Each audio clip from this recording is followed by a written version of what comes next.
Bonsoir à tous, il est 22 h et vous êtes en direct sur Public Sénat. Voici les titres de l'actualité de ce jeudi 19 juillet 2012.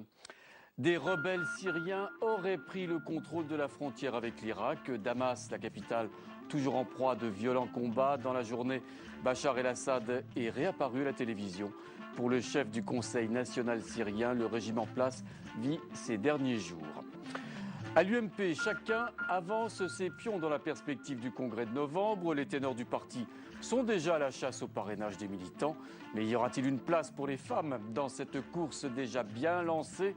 Eh bien, nous tenterons de répondre à cette question avec notre invité, Rachid Haditi, le maire du 7e arrondissement de Paris, et l'invité ce soir du 22 h. Et puis, un focus sur ce fameux carnet de circulation dont les gens du voyage ne veulent plus.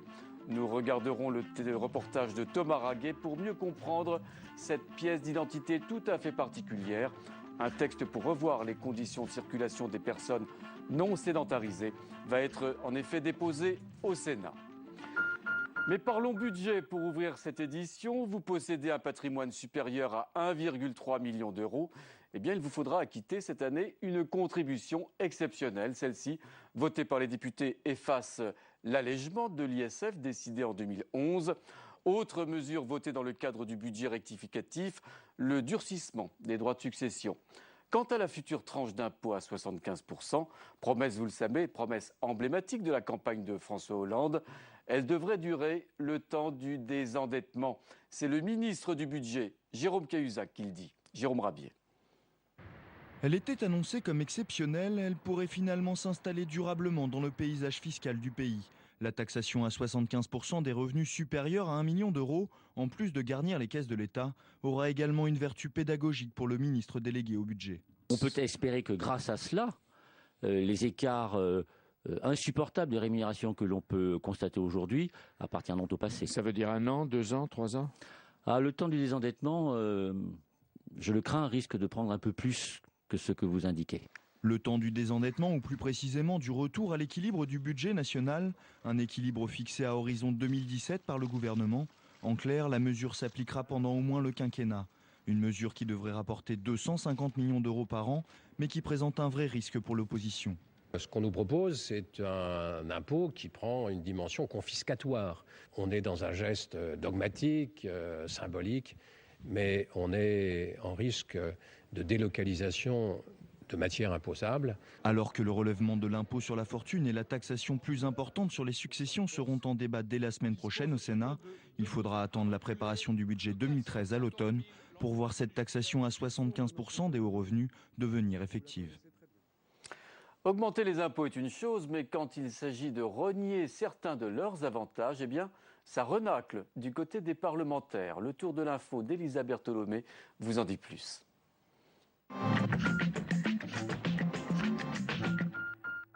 Toute la semaine, ils ont voté des hausses d'impôts, mais quand il s'agit de les faire contribuer, c'est plus compliqué. Un amendement présenté par le député centriste Charles de Courson proposait de soumettre à l'impôt la part non dépensée des indemnités parlementaires de frais de mandat. Une enveloppe coquette de 6 412 € par mois, considérée comme des frais professionnels. Mais que parfois certains élus peu scrupuleux détournent à des fins d'enrichissement personnel. Un amendement soutenu par Jean-Louis Borloo au nom du principe d'égalité, mais que la commission des finances a vivement rejeté. 20 voix contre, 3 pour. Aider les entreprises à investir dans la recherche, c'est le rôle du crédit d'impôt recherche, mesure instaurée en 1983, réformée en 2008. Concrètement, il permet aux entreprises de baisser le coût de leurs opérations en recherche et développement. Un bilan positif remarqué par les sénateurs membres de la mission Recherche et Enseignement supérieur du Sénat, mais quelques modifications sont à apporter. La proposition majeure que je fais, c'est de réduire le taux de crédit d'impôt de 30 à 20% pour les grandes entreprises et de majorer de 30 à 40% le taux de crédit d'impôt pour les PME et les entreprises intermédiaires. Objectif, éviter les effets d'aubaine pour les grands groupes et soutenir les plus petites entreprises. Après Arnaud Montebourg, Philippe Varin va rencontrer les parlementaires. Le PDG de PSA, Peugeot Citroën, va être auditionné par la Commission des affaires économiques de l'Assemblée et du Sénat mercredi prochain. Il présentera aux élus sa stratégie à venir concernant la fermeture de l'usine d'Aulnay-sous-Bois et l'annonce de la suppression de 8000 emplois en France. Bruno Le Maire entre en campagne pour la présidence de l'UMP. L'ancien ministre de l'Agriculture s'est lancé dans la course aujourd'hui en annonçant être à la recherche de parrainage de militants. Bruno Le Maire dit vouloir instaurer un débat d'idées et éviter les querelles de personnes. Mais pour être officiellement candidat, il doit réunir 8000 signatures. Verdict fin août, lorsque le nouveau prétendant décidera s'il a rencontré un écho suffisant ou pas.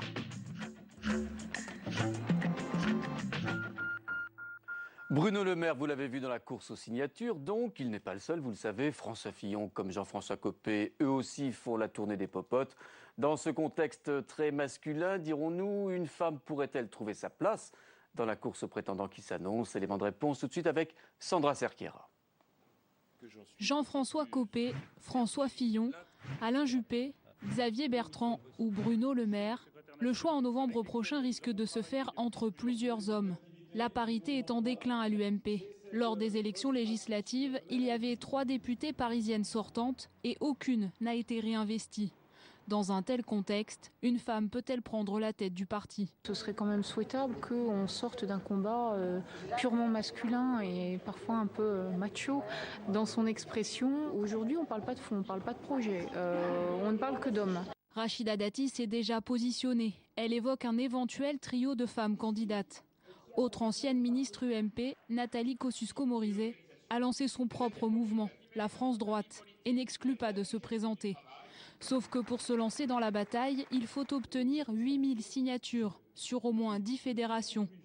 Pas facile, surtout quand on ne peut pas avoir accès au listing des adhérents tant qu'on ne s'est pas porté candidat.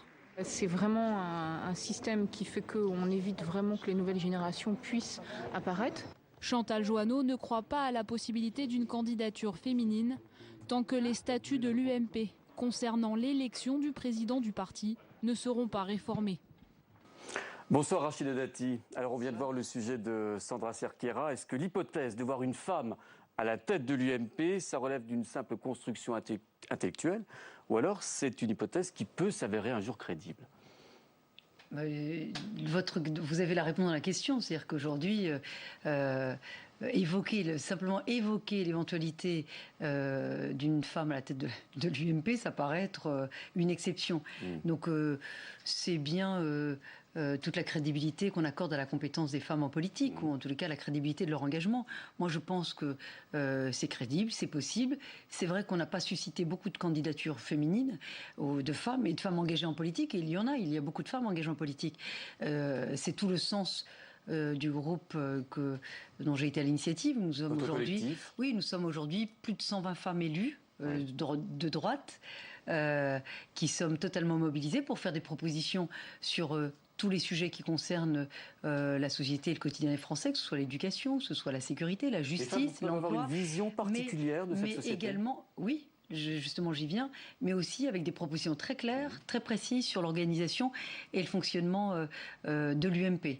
Nous souhaitons qu'il y ait la parité dans toutes les instances dirigeantes. Et nous souhaitons en particulier qu'il y ait une parité au sein de la Commission nationale d'investiture, ce qui n'est pas le cas aujourd'hui. Souvent, c'est des copains. Voilà, et donc on met les copains pour appuyer les candidatures des copains.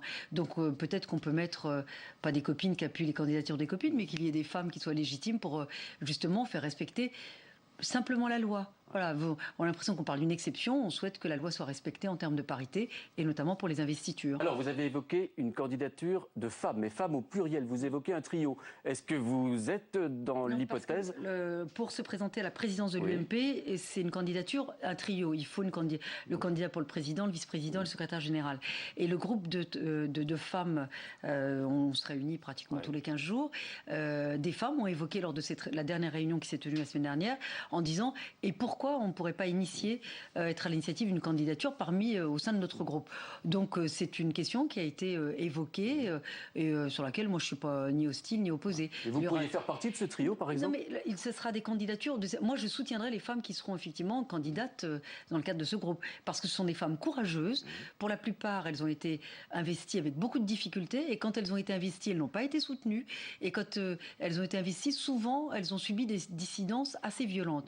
Donc aujourd'hui, c'est de dire, on ne peut pas se servir uniquement des femmes pour être bien sur l'affiche et ne pas effectivement les soutenir et aller jusqu'au bout, jusqu'à leur élection, et les soutenir jusqu'à l'élection. Nous, on a déploré que l'UMP n'ait investi qu'à peine 30% de femmes lors des dernières élections législatives. Jean-François Copé, l'actuel secrétaire général de l'UMP, est toujours votre candidat aujourd'hui? Moi, j'ai signé un appel à sa candidature. Pourquoi? Parce qu'aujourd'hui, il est secrétaire général de l'UMP. Il a mené avec beaucoup de talent, d'énergie, de conviction la campagne présidentielle, où le score a été tout à fait honorable, le score que nous avons fait, même si nous avons perdu pour l'élection présidentielle, mais il a quand même mobilisé très fortement les militants, les sympathisants, et plus globalement les Français, bien au-delà de notre parti, puis pour les législatives également. Et puis il a un talent de rassembleur. C'est quelqu'un qui prend son temps. D'être rassembleur aujourd'hui. D'écouter, d'entendre et d'intégrer toutes les sensibilités et de prendre son temps avec les militants, avec les élus. C'est ça aussi d'être chef de parti. Et puis moi je considère que dans les mois qui vont venir, et pour ne pas dire les années, le chef de parti doit être le chef de l'opposition. Et je trouve qu'aujourd'hui il fait pas mal le boulot. Quels sont les dangers, j'allais dire les récifs, que l'UMP doit éviter à tout prix pour l'avenir aujourd'hui? C'est d'éviter que ce parti se replie sur lui-même. Voilà, moi je trouve que la force de 2007, c'est d'avoir ouvert la droite à la France d'aujourd'hui, à la France telle qu'elle est, en termes de femmes, en termes de conditions sociales, en termes de classe sociale, en termes de conditions sociales également. Et donc c'était d'avoir un parti ouvert, populaire. Et je crains aujourd'hui qu'on aille peut-être sur un parti qui se replie un peu sur lui-même. Vous pensez à François Fillon en disant ça? Non, mais attendez, vous croyez quoi, que je suis obsédée par François Fillon tous les jours? Moi, je suis obsédée par mon pays. Je suis obsédée par les préoccupations des Français. Aujourd'hui, notre rôle et le rôle de l'UMP en priorité est d'être une opposition mobilisée et crédible sur tous les sujets. Il ne vous a pas échappé qu'en ce moment, nous avons un débat parlementaire vif sur les sujets de la fiscalité. Et notre rôle, c'est d'expliquer aux Français les conséquences des décisions prises par la gauche sur leur pouvoir d'achat. Donc nous allons pouvoir être mobilisés et en opposition en déposant des amendements, mais aussi en faisant de la pédagogie vis-à-vis des Français pour qu'ils prennent leurs responsabilités pour les prochaines élections notamment. Comment vous appréciez l'action de Christiane Taubira à la justice, à la chancellerie aujourd'hui? L'une de ses premières décisions, ça a été son désir de supprimer par exemple les tribunaux correctionnels pour mineurs. Je suis venue ici sur votre plateau. Aujourd'hui, vous savez, moi j'ai réformé le ministère de la Justice comme jamais il n'a été réformé. Ne serait-ce que la réforme de la carte judiciaire sur laquelle ils ne reviendront pas. Donc le boulot, je l'ai fait. Et sur la sécurité des Français en matière de justice et notamment sur la délinquance des mineurs, franchement, moi je le dis au-delà de l'aspect partisan, c'est pas une question personnelle. Je connais très bien le sujet, bien avant d'être magistrat. C'est un sujet qui a été pour moi un sujet de préoccupation majeure, de lutter contre les addictions des jeunes, de lutter contre la délinquance des jeunes, de lutter contre la oisiveté des jeunes qui souvent conduit à cet ancrage dans la délinquance et dans une délinquance de plus en plus violente commise par des mineurs de plus en plus jeunes. Donc nous avons créé des tribunaux correctionnels pour mineurs qui ne sont opérationnels que depuis très peu de temps. Faut les laisser vivre. On n'a pas de recul nécessaire. Bien sûr. Pourquoi? Parce que, vous savez, pour les mineurs, c'est la gradation des actes et donc gradation effectivement des sanctions. Et nous avons les tribunaux pour enfants, nous avons les tribunaux correctionnels pour mineurs, nous avons les cours d'assises. Donc il est important que nous ayons aussi des procédures adaptées pour les mineurs délinquants. Et ces tribunaux correctionnels pour mineurs, ce ne sont pas pour des primo-délinquants, ce sont pour des mineurs multirécidivistes âgés de 16 à 18 ans. C'est irresponsable de dire que nous n'avons pas de procédure adaptée pour éviter que ces mineurs s'ancrent dans la délinquance. Et je crois que la gauche fait exprès de laisser comme ça un flou parce qu'ils ne connaissent pas le sujet en disant tribunaux correctionnels, c'est incarcération et prison. Non, c'est une prise en charge de ces mineurs pour leur éviter un ancrage définitif dans la délinquance. Donc ça serait irresponsable de supprimer toutes les mesures qui empêcheraient nos mineurs de tomber définitivement dans la délinquance. La gauche est incompétente sur ces dossiers. Je trouve que là, elle fait preuve de légèreté. Et je le dis vraiment avec conviction. Il ne faut pas être léger sur les sujets de délinquance des mineurs. C'est l'avenir de nos jeunes et de nos enfants qui est en jeu aujourd'hui. Rachida Dati, vous étiez il y a quelques jours en Libye, vous étiez également au Liban il y a quelques temps. Comment vous appréciez aujourd'hui cette situation extrêmement tendue dans ces pays de la Méditerranée? Je connais très bien ces pays, pour y être allé pratiquement dans tous. C'est vrai que je suis assez régulièrement invitée par les autorités de ces pays, mais également par les femmes qui sont engagées en politique, parce qu'elles considèrent que mon engagement politique est un engagement courageux. Mais mon engagement n'est pas au péril de ma vie, et heureusement. Dans ces pays-là, ces femmes, non seulement sont souvent opprimées, ont peu de liberté d'expression, mais en plus, leur engagement est au péril de leur vie. Moi, vous savez, j'étais en Libye il y a à peine 24 heures. J'ai rencontré des femmes qui ont libéré la Libye les armes à la main. Et je peux vous dire qu'ils ont perdu des membres de leur famille, qui sont encore engagés, qui aujourd'hui se battent encore pour la démocratie, pour la liberté. On doit être à leur côté. Si je prends la Libye, oui, il y a eu un Conseil national de transition, mais je vais peut-être dire des choses totalement incorrectes. Mais dans le Conseil de transition, il y a des membres qui n'ont pas libéré la Libye les armes à la main, pas au prix de leur sang versé. Vous êtes inquiète de ce qui se passe en Syrie aujourd'hui? Bien sûr. Ce qui se passe en Syrie aujourd'hui, malheureusement, et pareil, je vais avoir un langage moins diplomatique que d'autres, mais notre difficulté aujourd'hui, c'est effectivement, certains disent, on ne peut pas effectivement avoir une intervention militaire compte tenu de la position géostratégique ou géographique tout court. Mais aussi, nous avons en Syrie, nous n'avons pas une opposition structurée ou identifiée.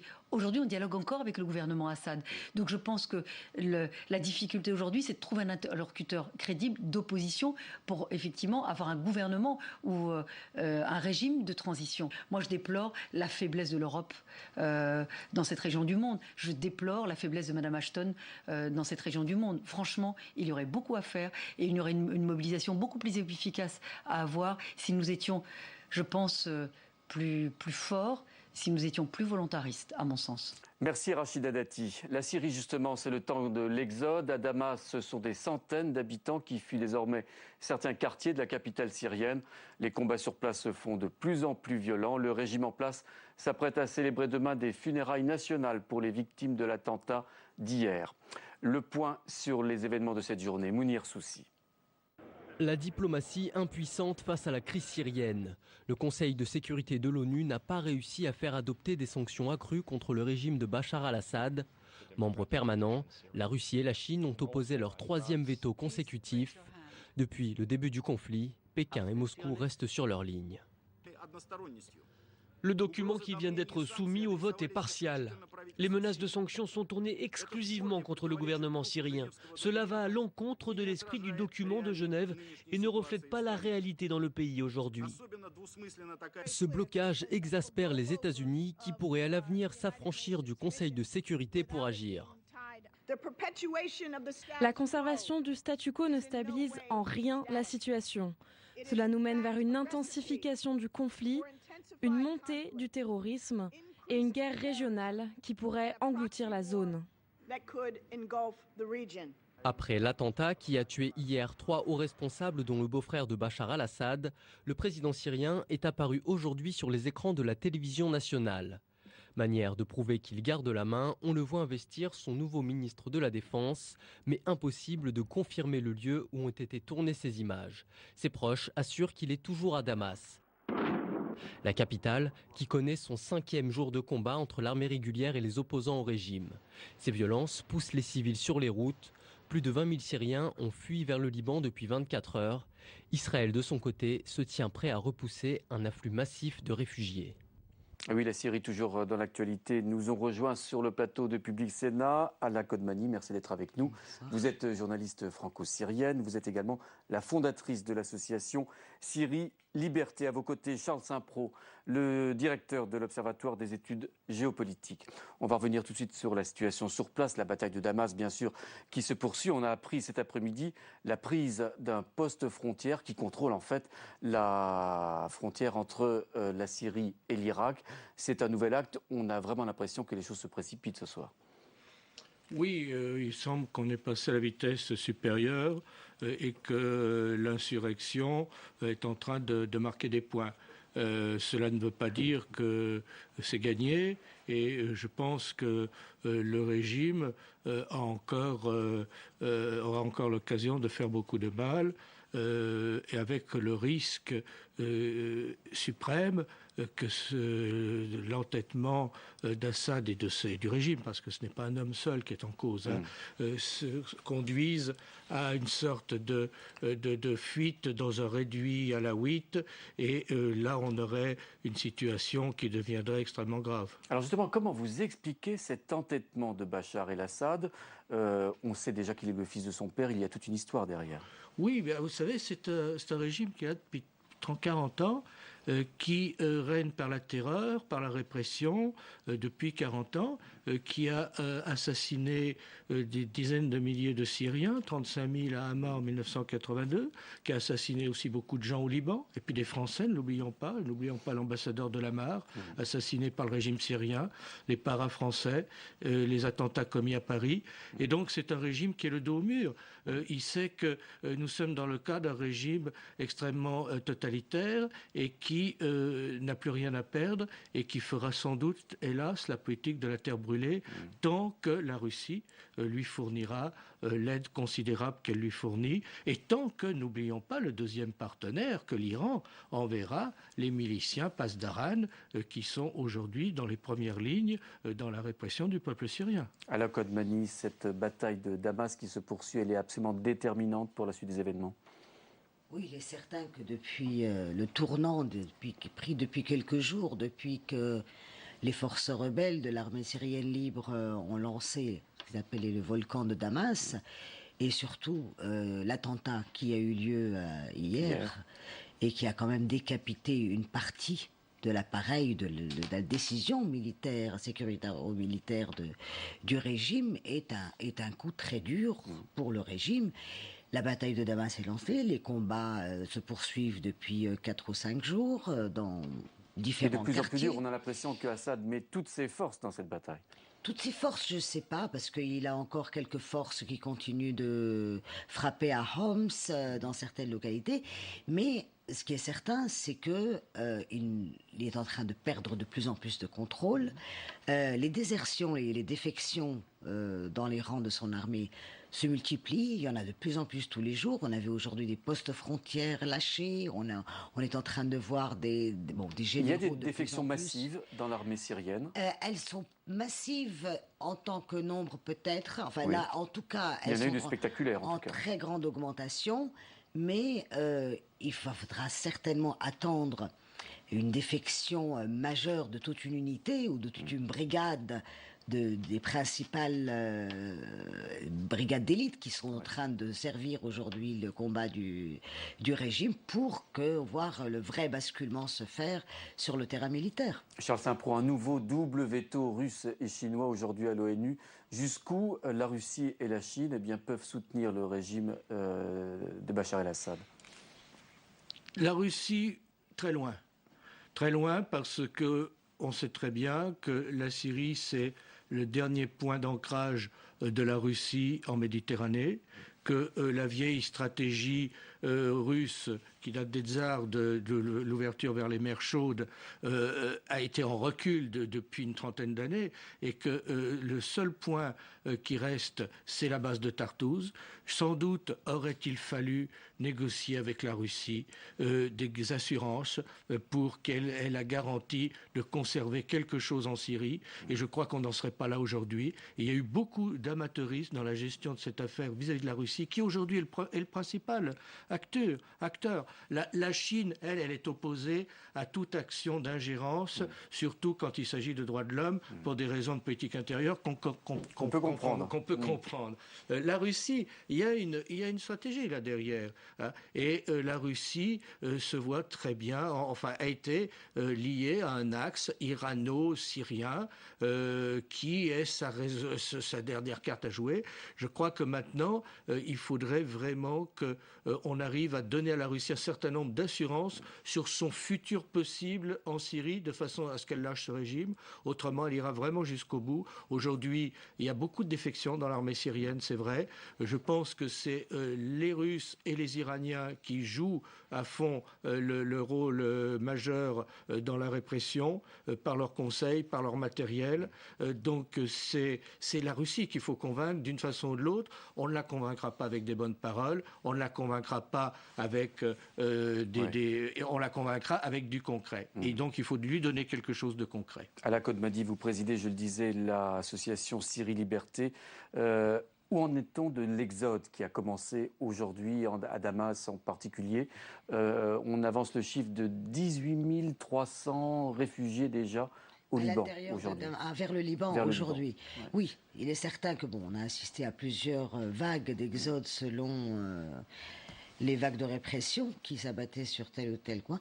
Aujourd'hui, c'est Damas qui est concerné. Je pense notamment, parce que j'ai eu des témoignages aujourd'hui même, au quartier de Midan, qui est le très grand quartier populaire au sud de Damas, où là, les populations sont en train de partir vraiment massivement, autant que possible, parce que les combats font rage entre les hommes de l'armée libre et les forces gouvernementales. Ce qu'il faudrait ajouter, malgré le catastrophisme de la situation humanitaire de ces réfugiés, c'est quand même une extraordinaire solidarité et cohésion que la société syrienne a montré depuis le début de la crise et jusqu'aujourd'hui, qui fait que pratiquement ces réfugiés, quand ils sont à l'intérieur, et je pense aujourd'hui à Damas notamment, ils passent dans les quartiers à côté, ils sont accueillis, y compris parmi les aussi pauvres qu'eux, les aussi malheureux qu'eux. Ils trouvent toujours à manger, à dormir, à être abrités. Et c'est quelque part un réconfort dans leur malheur. Bien sûr. Charles Saint-Pro, ce sera ma dernière question. Pensez-vous que le régime d'Assad vit ses derniers jours? C'est ce que affirment ce soir les responsables du Conseil national syrien. C'est leur rôle, mais je pense qu'aujourd'hui, il est clair que c'est tout un peuple qui s'est révolté. C'est 90% pratiquement de la population syrienne qui ne veut plus de ce régime. Donc, à échéance brève ou moins brève, ce régime est condamné et il doit disparaître. Et je dis bien ce régime. Il ne s'agit pas de se débarrasser d'Assad, il s'agit de se débarrasser de tout le régime, parce que c'est toute une bande d'assassins depuis 35 ans. C'est un régime entier qui a assassiné ce peuple, qui a martyrisé ce peuple, et c'est ce régime qui doit disparaître. Merci, Monsieur Saint-Pro, merci, Madame, d'être venue ce soir nous voir. Il y a 100 ans cette année, et certains aimeraient le voir disparaître, le carnet de circulation et la pièce d'identité des personnes non sédentarisées en France. Ces principaux détenteurs sont aujourd'hui les gens du voyage et ces derniers dénoncent un document administratif très contraignant et surtout discriminant. Une proposition de loi visant à le supprimer sera déposée la semaine prochaine par le sénateur Pierre Hérisson, ici même au Sénat. Regardez ce reportage, il est signé Thomas Raguet. Les forains ont beau pour la plupart être français depuis des générations, ils en sont tous détenteurs. Le livret de circulation, un document d'identité pour profession itinérante à faire viser tous les 5 ans. Tous les 5 ans, vous allez en préfecture et avec un certain nombre de papiers. Donc, pour obtenir un registre de commerce itinérant, il faut ça. Sinon, on ne peut pas avoir ces papiers commerciaux sur les fêtes foraines, foires et marchés. Pour ces forains, il fait office de carte d'identité. Son existence est rappelée jusque sur leur permis de conduire. Une identification qui leur occasionnerait de nombreux désagréments. Quand on demande un crédit, on nous dit, on nous rigole au nez. Quand on se fait contrôler par la police, à partir du moment qu'on sort un livret de circulation, on passe pour des moins que rien. Vous sortez un livret de circulation, comme je vous dis, un simple contrôle de police, un contrôle routier. On nous prend encore pour des voleurs de poules. Ils nous fouillent la voiture et puis voilà, quoi. Et la situation peut être encore plus contraignante. Pour ceux qui ne disposent pas de revenus fixes, le livret devient carnet de circulation. Un document à présenter tous les 3 mois au commissariat sous peine d'amende, voire de peine d'emprisonnement. Il concernerait un tiers des gens du voyage. Parce que ce carnet de circulation renvoie à des préjugés, ceux qui sont autour des gens du voyage, et c'est une mesure très discriminatoire aujourd'hui. La deuxième chose pourquoi le carnet de circulation est discriminatoire, c'est le fait que sur le plan légal, une espèce de passeport intérieur qui permettrait aux populations françaises de voyager sur le territoire me semble, en tant que juriste, contradictoire avec la libre circulation dont bénéficie chaque citoyen français sur le territoire français. Voilà. Une proposition de loi sera déposée la semaine prochaine au Sénat. Elle vise à supprimer ce document pour le remplacer par la carte d'identité. Voilà, je vous le disais, un reportage signé Thomas Raguet, le dernier sur notre chaîne, mais il y en aura d'autres sous d'autres cieux de l'information. Merci Thomas.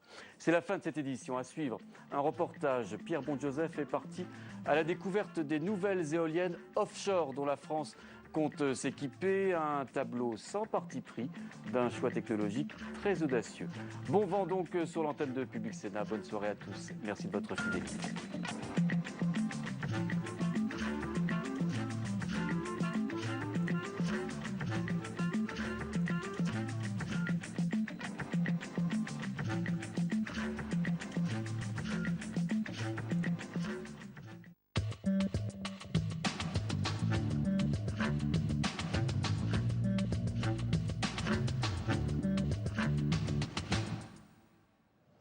Difficile de ne pas les voir.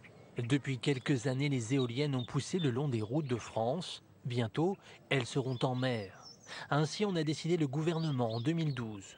Reléguée au large des côtes, loin des regards et des habitations, une énergie gratuite et écologique, pas si simple.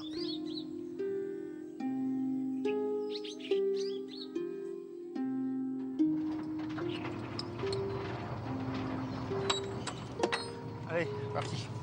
Parti pour la promenade en mer. Voilà, il tiendra compte ce marais-là. Mon enfant.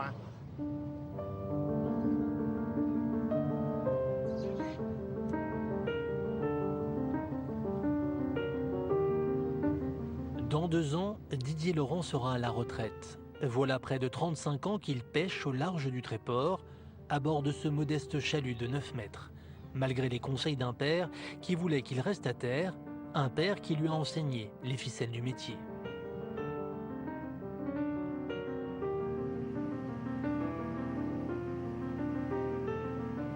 Là, on va chercher des crustacés surtout. Première chose, c'est chercher. Donc pour chercher, il faut de la place. Donc on a des traînes, on a des habitudes. Et il n'y a pas que ça. Le poisson n'est pas toujours au rendez-vous à l'heure, en temps et en heure. Hein. Depuis 2 saisons, Florian et Thomas, 2 de ses fils, sont à bord. C'est bon, Flo? Allez, jette.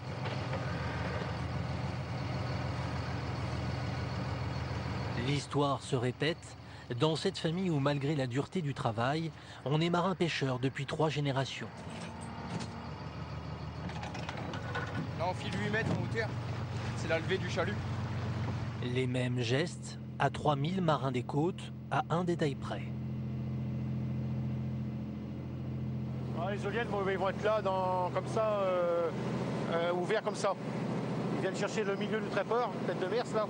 Et puis ils vont chercher les bouées de Berneval qui est là un petit peu plus loin.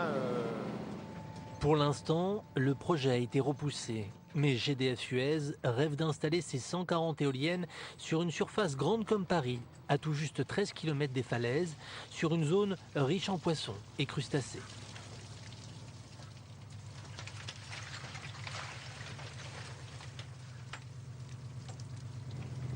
Les vives, on les pêche là.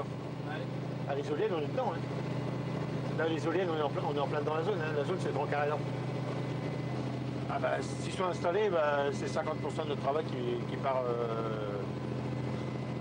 qui est détruit, quoi. Le problème, si on veut que la pêche continue, et surtout la pêche côtière, vive, il faut nous laisser la côte.